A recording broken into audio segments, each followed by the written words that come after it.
Does your voice sound really breathy and light?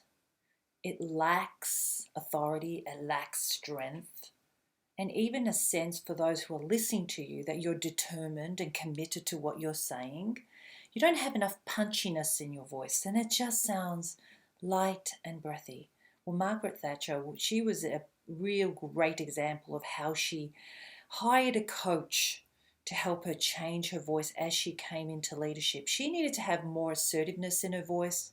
She needed to show that she was strong and confident in what she said, and she also wanted to be heard.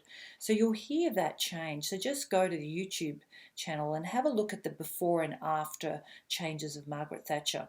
Now, when you do use breathiness in your voice, you really are in a nurturing environment, not necessarily in an environment where you're giving instructions and commands and you're being a boss or any form of leadership.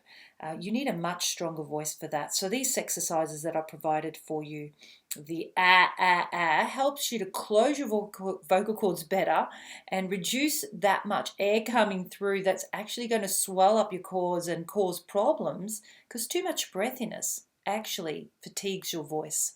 Not only takes away that authority and that strength in your speaking, it actually does damage your voice over time. So we just want a nice balance of airflow and muscle control when you're speaking, and it's just a beautiful balance. So do the exercise I've provided for you and remove that excess breathiness, and let's get a stronger voice that's more balanced and has more muscle in it.